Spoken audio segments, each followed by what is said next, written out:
You know, we kill tons of dudes, and we collect shiny purples and we move on. But most of the time we don't give a flying horse crap about who these dudes are, and some of them are amazing.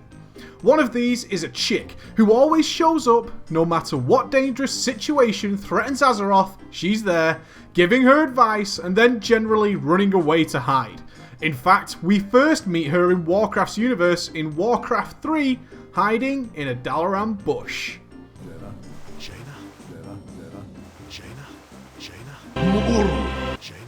And so begins the epic tale of one Barbie avoiding conflict as much as possible while still passing on her valuable insights, Lady Jaina Proudmoore!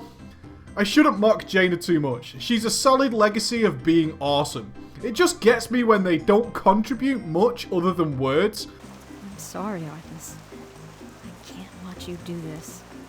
At least Tyrion had the stones to take some names once in a while. Her story begins when she's a kid and super kick-ass with magic.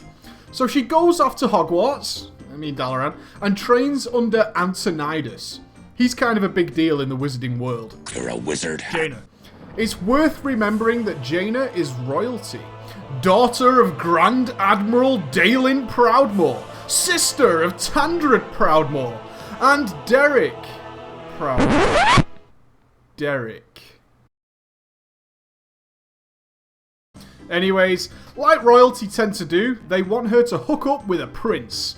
Arthas was the most logical choice. He has this luscious blonde hair, a large muscular physique, and a penchant for slaughtering thousands of innocent people. A good choice for any young lady. They almost get married until Arthas is all like, I don't wanna, and they do some make-up, break-up Jersey Shore stuff, and well, Arthas ends up doing some other stuff. I'm sure you remember that. That brings us back to the bush, where we first meet her eavesdropping on her master with some strange profit. I need to interject here. I don't think most of us appreciate how hardcore the undead plague was in Warcraft history. Sure, we fought the Lich King, but it was all cool and stuff, and the plague itself happens well before World of Warcraft, and it was pretty serious. Think Outbreak and Day After Tomorrow. No, that movie sucks. More like Independence Day. Will Smith. Hell yeah. Although Antonidas ignored the prophet regarding the plague, Jaina didn't, and off she went with her man Arthas to investigate Lordaeron and the plague. Again, Lordaeron was a human city before the plague, okay? It's important that you remember that. In Brill, they found some necromancer and an abomination. You'll have seen him before. It's this guy. He has RP value now. Yay. This is where grain becomes important. It carries the plague. Remember that shitty Stratholme instance where you had to shoot the grain boxes before you could sit through 20 minutes of dialogue? That's why. Okay? Good. Jaina and Arthas end up in Anderhall with all the undead dudes where Arthas kills the necromancer from Brill. It's none other than Kel'Thuzad. That's why he's a lich in Nax, because Arthas killed him in his human form. I know, right? This shit is really cool. It gets worse, and they end up going to Stratholme to stop people eating the grain. Well, that doesn't quite work out, and Arthas is gonna be, intense. So Jaina does her usual trick of running the fuck away before shit gets real. Jaina was a bit of a boss, though. She took everyone she could from Lordaeron before Arthas showed up with his pointy stick and took them to Kalimdor. Unfortunately, when she gets there, she runs into one of the biggest badasses in the Warcraft universe, Grom Hellscream. He's infected with demon sauce, though. This is where the Burning Legion comes into it. To summarise the Burning Legion, imagine Azeroth is Batman. Well, the Burning Legion is the Joker. They are like the opposites. They are a legion of demons and bastards who twist, corrupt, and cause mostly bad stuff that always goes down in Warcraft history. They are pretty much behind everything. In the context of Jaina's story, they are led this time by Archimonde in order to consume the power of the World Tree. Grom promptly kicked her ass up and down Kalimdor.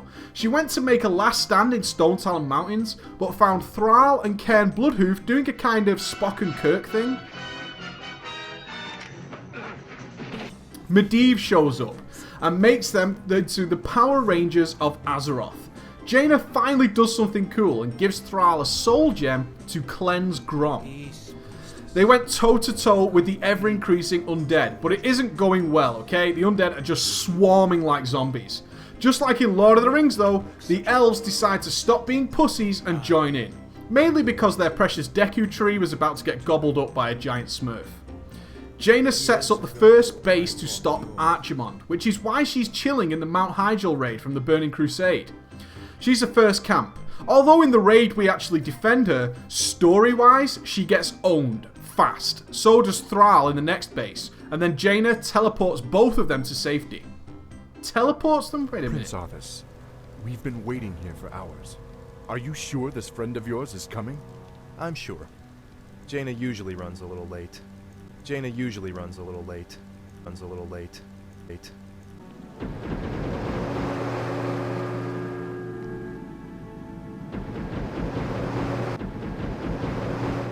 Bitch. Overall, the fight was won, and Jaina's now matured and gone off to the newly formed Theramore port to lead it. This went a little Cuban Missile Crisis, as Theramore is so close to Durotar, and Rexxar stands up and questions, why are you here? This is a whole quest that's available in Dustwallow Marsh to experience these unfolding events. Essentially, Jaina's dad is still a Horde hater and wants to kick ass, while after the Battle of Mount Hyjal, Jaina's pretty chill with the Horde. Things go bad and the Horde attack Theramore. Jaina tells her troops to stand down, and she retreats with Rexxar and the other Orc clans, as the Alliance-Horde feud is pointless compared to the bigger threats out there. Jaina does return briefly to Theramore to uncover a minor plot by the Burning Blade. Yeah, those amateur hour scrubs around Durotar and the Barons, they fuck shit up, she wins, and this all leads to a non-aggression pact between herself and Thrall. You really need to understand how important she is in this. This is the whole reason that the Horde and Alliance are not at actual war until Mists of Pandaria. It's because of Jaina Proudmoore. As you can imagine, Jaina is pretty well respected by now. All it takes is the return of her former lover though to mess shit up. Well, guess what? Remember this? You should. It's the Wrathgate Cut Scene from Dragonblight. Not many people understand this beyond a cool cutscene, but this is a major turning point in the fight for peace. The supposed death of Bolvar, that ginger beard guy there, allows the leader of the Alliance, Varian Rin, to start a war with the Horde. This is again backed up in the cutscene when the Ulduar patch was released, where Jaina is doing her best to keep things secure and in perspective. She turns into a bit of a soppy bollocks for most of this event, while trying to stop Arthas from being, well, you know. She guides her forces and players through the Icecrown Citadel, eventually finding Frostmourne in the Halls of Reflection. Using magical stuff, she talks to the souls trapped within the blades and makes her most important contribution to Azeroth yet. She uncovers the method of destroying the Lich King, and also that a replacement must be found to control the Scourge. There's a cool note here that it is the fight with Falric and Marwyn and not just random NPCs. They are actually the former captains Jaina fought alongside with in Warcraft 3. It's a pretty nice touch if you ask me. Jaina Proudmoore has played a key role in every single major event in the Warcraft universe since her first appearance, and it continues to be a plot-centric character of the overall story arc. With the upcoming war between the Alliance and the Horde, you can be sure she's going to be popping her head in and then probably running away some point in Mists of Pandaria.